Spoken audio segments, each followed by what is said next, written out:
अमूमन देखा गया है जिन लोगों का हीमोग्लोबिन लेवल 10 से नीचे होता है उनके अंदर चेहरे पे छाइयाँ और दाग धब्बे ज़्यादा पड़ना शुरू हो जाते हैं। सो आपने जो अंदरूनी जब सेहत की हम बात करते हैं,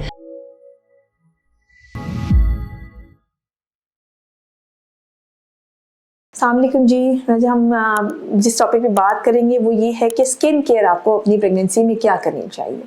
अमूमन प्रेगनेंसी में स्किन जो है वो अच्छी होना शुरू हो जाती है, क्योंकि ऐसे हार्मोन्स आपके अंदर आ रहे होते हैं जो कि आपकी सर्कुलेशन को बढ़ा रहे होते हैं, आपका ब्लड फ्लो बढ़ रहा होता है और स्किन जो है वो बहुत ज़्यादा अच्छी होना शुरू हो जाती है। ज़्यादातर पेशेंट्स में ये देखा गया है कि स्किन में बेहतरी आती है, ग्लो आता है।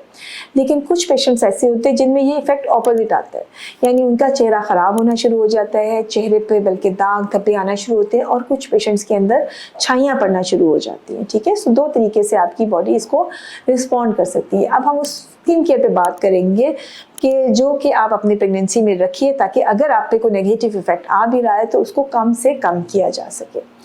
इनमें नंबर 1 पे तो है कि आपने अपनी जो अंदरूनी हेल्थ है वो बेहतर रखनी है। ये सबके लिए, चाहे उसकी स्किन ग्लो करी है चाहे नहीं ग्लो करी, आपने अपनी अंदरूनी जो हेल्थ है उसको इम्प्रूव करना है और वो है अच्छी डाइट।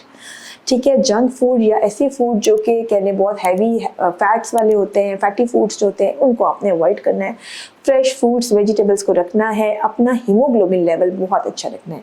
अमूमन देखा गया है जिन लोगों का हीमोग्लोबिन लेवल 10 से नीचे होता है उनके अंदर चेहरे पे छाइयाँ और दाग धब्बे ज़्यादा पड़ना शुरू हो जाते हैं। सो आपने जो अंदरूनी जब सेहत की हम बात करते हैं तो उसमें नंबर 1 पे होता है कि आपका हीमोग्लोबिन लेवल है वो बहुत अच्छा होना चाहिए, तभी आपके चेहरे पे एक अच्छा ग्लो आएगा, वरना चेहरे पे पिलाहट होगी, चेहरा फ्रेश नहीं लगेगा और दाग धब्बे पड़ने के चांसेस बढ़ जाते हैं।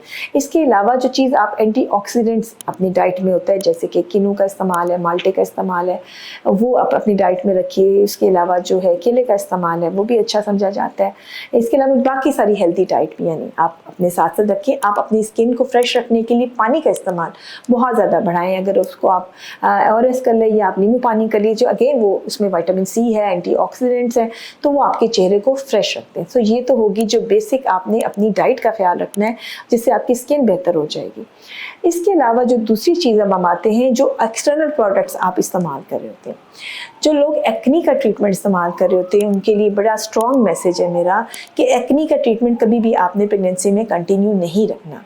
एक्नी की ट्रीटमेंट के लिए ये कहा जाता है, स्पेशली जिसमें आपके रेटिनॉइड्स वगैरह शामिल होते हैं, उनके लिए ये कहा जाता है एटलीस्ट 1 महीना पहले आपने उसको बंद कर देना है जब आप प्रेगनेंसी प्लान करते हैं। और आपने कभी भी उन दवाइयों को लेते हुए, चाहे चेहरे पे लगाने वाली है, कुछ खाने वाली होती हैं, लेकिन जिसके अंदर ये प्रोडक्ट शामिल है वो आपने इस्तेमाल नहीं करना। तो अगर आप किसी स्किन स्पेशलिस्ट को दिखा रहे हैं या अपने गायनेकोलॉजिस्ट से रब्ता करके पूछ सकते हैं।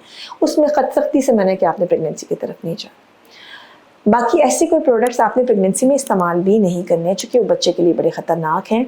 तो आपने ये जो आम products over the counter available हैं, सिंपल क्लींजर्स अवेलेबल होते हैं, मसाज के लिए क्रीम्स अवेलेबल होती हैं, वो आप इस्तेमाल कर सकते हैं जिनके अंदर ये प्रोडक्ट्स इस्तेमाल शामिल नहीं है। जो मैं रिकमेंड करती हूँ, यानी डाइट और अपने वाटर इनटेक के अलावा जो चीज़ मैं रिकमेंड करती हूँ, मैं कहती हूँ आप किसी भी अच्छी कंपनी का बहुत ज़्यादा प्रोडक्ट्स आप इस्तेमाल ना करें, लेकिन किसी भी अच्छी कंपनी का जो आपकी रेंज में आती है उसका एक क्लींजर आप रेगुलरली इस्तेमाल करें। क्लींजर जो है वो आपकी स्किन को फ्रेश रखता है। सो प्रेगनेंसी में आप इसको कंटिन्यूस बेसिस पे इस्तेमाल कर सकते हैं।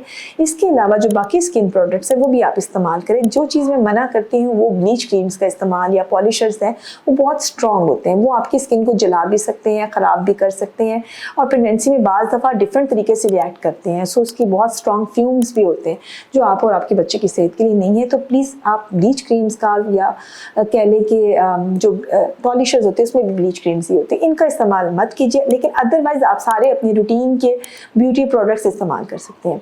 दूसरी चीज़ जो बड़ी इंपॉर्टेंट है वो सन ब्लॉक का इस्तेमाल है। सन ब्लॉक को आप ज़्यादा से ज़्यादा इस्तेमाल करें प्रेगनेंसी में, चूँकि प्रेगनेंसी में वैसे भी जो पिगमेंट बनाने वाली हार्मोन्स होते हैं वो ज़्यादा होते हैं। तो सन ब्लॉक का इस्तेमाल अगर आपकी पिगमेंटेशन हो रही है उसको भी बचाएगा और सेकेंडली आपको नए होने वाले जो पिगमेंट्स हैं उनसे भी महफूज रखेगा। सो सन ब्लॉक का इस्तेमाल ज़्यादा कीजिए, ये आपकी स्किन को बचाएगा ये डार्क होने से। ठीक हो गया। सो ये वो बेसिक है हमारी जो एडवाइस हम देते हैं। फिर एक बात आती है कि लोग पूछते हैं कि आप क्या बाल डाई कर सकते हैं, रिबॉन्डिंग करा सकते हैं, स्ट्रेटनिंग करवा सकते हैं। डाई जहाँ तक ताल्लुक होता है, डाई में भी आप कोशिश करें अमोनिया फ्री प्रोडक्ट्स मिल जाए जाते हैं, वो इस्तेमाल कर सकते हैं। उसको पहले किसी छोटे एरिया पे यूज़ करके देख लीजिए कि उससे कोई रिएक्शन तो नहीं हो रहा आपकी बॉडी में, क्योंकि आपकी बॉडी में प्रेगनेंसी में चेंजेस आती हैं। सो अगर रिएक्शन नहीं हो रहा तो वो आप यूज़ कर सकते हैं। जहाँ तक बाकी केमिकल्स का इस्तेमाल है, अगेन उसको डिस्करेज मैं इसलिए भी करती हूँ चूँकि प्रेगनेंसी में आपके बाल गिरना रुक जाते हैं, लेकिन जैसे ही प्रेगनेंसी आपकी ख़त्म होती है तो बाल तेज़ी से गिरना शुरू होते हैं। सो अगर ऐसी सूरत हाल में आपने अपनी प्रेगनेंसी में बहुत ज़्यादा ट्रीटमेंट दिया हुआ बालों को, तो वो बालों की जड़ों को मज़ीद जो है वो कमज़ोर कर देगा। सो इसलिए इन ट्रीटमेंट्स को प्रेगनेंसी में हम रिकमेंड नहीं करते। होपफुली आपको इस वीडियो से फ़ायदा होगा। बहुत सारा ख्याल रखें और दुआओं में याद रखें।